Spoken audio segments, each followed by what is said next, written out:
Sir Allu Arjun గారిని గత కొంతకాలంగా వివాదాలైతే వెంబడిస్తూ వస్తున్నాయి సార్. అటు మెగా ఫ్యాన్స్ నుంచి, పవన్ కళ్యాణ్ గారి అభిమానుల నుంచి అయితే తీవ్ర స్థాయిలో ట్రోలింగ్‌కి గురవుతున్నారు ఆయన.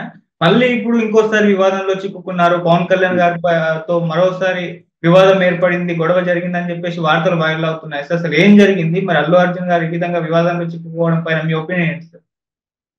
అల్లు అర్జున్ ముందు నుంచి కూడా మనకి ఆ చిరంజీవి నీడ నుంచి బయటికి రావాలి, సొంతంగా నేను ఎదిగినట్టుగా ఉండాలి అన్నది ముందు నుంచి అల్లు అర్జున్కి ఉంది.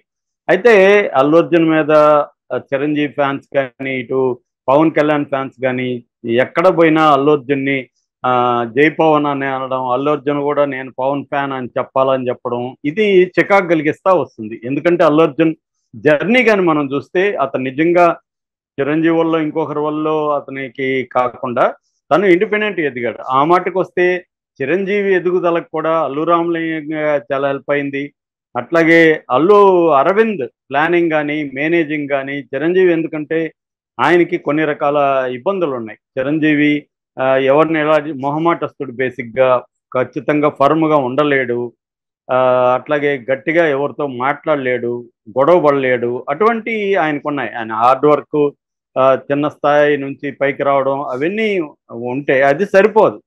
అంటే దానికి యాడ్ అవ్వాలి. ఆ అడిషన్ అనేది అల్లు అరవింద్ చేయగలిగాడు. తన ప్లానింగ్ కానీ, అల్లు అరవింద్ మేనేజింగ్ స్టైల్ కానీ, అది బ్రహ్మాండంగా వ్యూహాల్ని రచించడం కానీ, ఇవన్నీ అల్లు అరవింద్ చేయగలిగాడు. ఇద్దరు ఒక కృష్ణార్జున్ లాగా, ఒక అర్జునుడికి కృష్ణుడు ఎలాగైతే అర్జునుడి కెరియర్ గ్రోత్కి కృష్ణుడు ఉపయోగపడ్డాడో, అలాగా అల్లు అరవింద్ చిరంజీవి గ్రోత్కు ఉపయోగపడ్డాడు.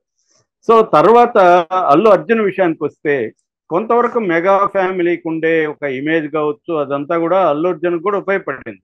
బట్ తన కెరీర్ని తను నిర్మించుకుంటూ వచ్చాడు.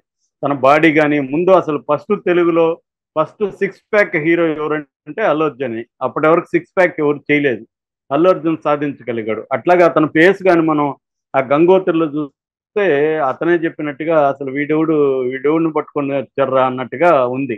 కానీ అతను అక్కడి నుంచి ట్రాన్స్ఫర్మ్ అయ్యి బాడీని ప్రజెంట్ చేసి వేసిన పర్ఫార్మెన్సు, తర్వాత డ్యాన్సులు, ఫైట్స్, స్పీడ్, ఇవన్నీ కూడా కంప్లీట్ ట్రాన్స్ఫర్మేషన్ కనబడుతుంది. దీనికి ఖచ్చితంగా అతని బ్యాక్గ్రౌండ్, అతని ఫ్యామిలీ ఇదంతా హెల్ప్ అయింది. కానీ అదొక్కటే సరిపోదు. అది నెససరీ కండిషన్, సబ్స్టెంట్ కండిషన్ అని రెండు ఉంటాయి. నెసరీ కండిషన్గా అది ఉపయోగపడింది. అది ఉండకపోతే అతను వచ్చి ఉండలేడు. అయితే అది సబ్స్టెంట్ కాదు. సబ్స్టెంట్ అయితే వీళ్ళ తమ్ముడు కూడా రావాలి కదా, అల్లు అర్జున్ తమ్ముడు కూడా హిట్ అయింది కదా, అతను ఎందుకు అవ్వలేదు? అతను మొన్న రిలీజ్ అయిన సినిమా కూడా అటర్ ఫ్లాప్ అయింది కదా, అతను కూడా అయి ఉండాలి కదా, ఎందుకంటే అతనికి కూడా ఇవన్నీ పనిచేస్తాయి కదా. కాబట్టి సబ్స్టెంట్ అతని దగ్గర లేదు, నెసరీ కండిషన్ అతనికి ఉంది. అందుకనే అతను ఎన్ని ఫ్లాపులకి మళ్ళీ సినిమాల్లో ఉన్నాడంటే కారణం ఆ బ్యాక్గ్రౌండే. అది లేకపోతే అల్లు శిరీష్ ఎప్పుడో అవుట్డేట్ అయ్యి ఇంటికి పోయేవాడు. సో నెసరీ కండిషన్ సరిపోతుంది తప్ప సబ్సెంట్ కండిషన్గా ఈ బ్యాక్గ్రౌండ్, ఫ్యామిలీ సపోర్ట్ బ్యాక్గ్రౌండ్ అనేది సరిపోదు.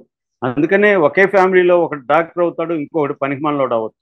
ఎందుకంటే ఆ ఫ్యామిలీ బ్యాక్గ్రౌండ్ అతనికి, ఆ డాక్టర్కి హెల్ప్ అవుతుంది, ఇతనికి హెల్ప్ అవుతుంది, కానీ ఇతను దాన్ని ఉపయోగించుకోకపోవచ్చు. సో అలాగా అల్లు అర్జున్ తన ఓన్గా బిల్డ్ చేసుకుంటూ తన కెరీర్ని వచ్చాడు.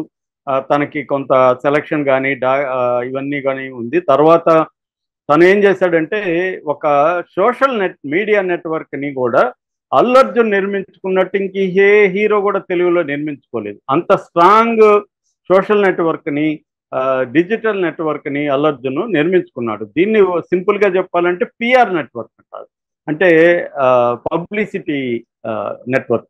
ఈ పిఆర్ నెట్వర్క్ని కూడా బ్రహ్మాండంగా అల్లు అర్జున్ బిల్డప్ చేసుకున్నాడు. సో ఇవన్నీ చేసుకున్నప్పుడు ఈ వాళ్ళ నీడలో, చిరంజీవి, పవన్ కళ్యాణ్ నీడలో తను ఉండదలుచుకోలేదు. తను గ్రో అవ్వాలి, పాన్ ఇండియా స్టార్గా తను ఎదగాలి అనుకున్నాడు. ఇదే సమయంలో మన రామ్ చరణ్ రంగంలోకి వచ్చాడు.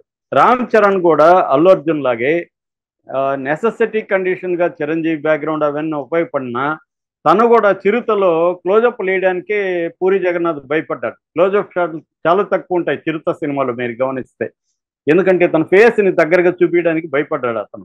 అలాంటిది అతను కూడా ట్రాన్స్ఫర్మ్ అయ్యాడు. ప్లాస్టిక్ సర్జరీలు చేసుకున్నాడా, ఏం చేసుకున్నాడని పక్కన పెడితే అతను కూడా బాడీ బిల్డప్ కానీ, పర్ఫార్మెన్స్ కానీ అతను చేసుకున్నాడు. అయితే ఇప్పుడు ఒక రకంగా వీళ్ళిద్దరి మధ్య ఒక తెలియని కాంపిటీషన్ అక్కడ స్టార్ట్ అయింది. ఇతను పాన్ ఇండియా స్టార్, అతనేమో గ్లోబల్ స్టార్ అనిపించుకోవాలి. మనకు తెలుసు మన త్రిపులారికి మొత్తం ఫండింగ్ అంతా పెట్టింది ఎవరు? చిరంజీవినే. పేరుకి దానయ్య ఉన్నాడు కానీ పెట్టిందంతా చిరంజీవి డబ్బులేవి. సో అట్లాగే ప్రమోషన్కి ఆస్కార్కి సంబంధించిన 70-80 కోట్ల ఖర్చు మొత్తం కూడా చిరంజీవి చూసుకోవడం వల్లనే అతని కెరీర్ని అక్కడి వరకు తీసుకెళ్ళగలిగారు. సో ఈ మొత్తం దీంట్లో అల్లు అర్జున్కి వాళ్ళకి మధ్య ఏదో రకాల అల్లు ఫ్యామిలీకి మెగా ఫ్యామిలీకి మధ్య చిన్న ప్రాబ్లం. ఇది ప్రతి ఫ్యామిలీలో ఉండే ఇవేవి, కాకపోతే వీళ్ళది మన సీరియస్ ఫ్యామిలీ కాబట్టి ఇది జరిగింది. సో ఓవరాల్గా ఇప్పుడు కాంటెక్స్ట్ ఏంటంటే మొన్నది మనకు అందరికి తెలుసు, అల్లు అర్జున్ ఫ్రంట్ కోసం వైసీపీని సపోర్ట్ చేశాడు ఇండైరెక్ట్గా, జనసేన చేయలేదు. అప్పుడు చాలా గొడవలు అయినాయి. నాగబాబు ట్వీట్లు చేయడం, మళ్ళీ అల్లు అర్జున్ కౌంటర్లు ఇవ్వడం ఇవన్నీ అయిపోయినాయి. ఇప్పుడు ప్రజెంట్ మళ్ళీ అల్లు అర్జున్ ఏం చేశాడంటే మొన్న నేషనల్ అవార్డ్స్ వచ్చినప్పుడు అల్లు అర్జున్ అందరిని అభినందించాడు. నిత్య మీనన్ అభినందించాడు, రిషబ్ శెట్టిని అభినందించాడు, చందు మొండేట్ని అభినందించాడు, అందరిని అభినందించి జానీ మాస్టర్ని అభినందించలేదు.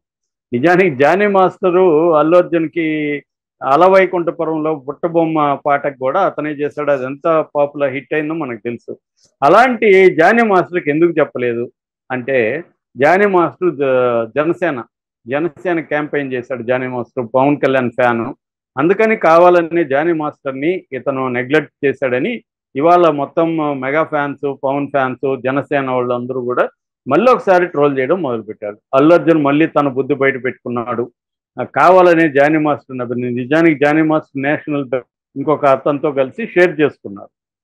మేబీ అది తమిళ సినిమా అయినప్పటికీ కూడా ఇప్పుడు రిషబ్ శెట్టి కూడా తెలుగువాడు కాదు కదా, అతన్ని ఎందుకు అభినందించారు? నిత్య మీనన్ తెలుగు అమ్మాయి కాదు కదా, మరి జానీ మాస్టర్ తెలుగోడు, తన సినిమాకి బెస్ట్ సాంగ్స్ కొరియోగ్రఫీ ఇచ్చాడు, అలాంటి అతన్ని ఎందుకు అభినందించలేదు అని ఇప్పుడు పెద్ద ఎత్తున అది వివాదమైంది.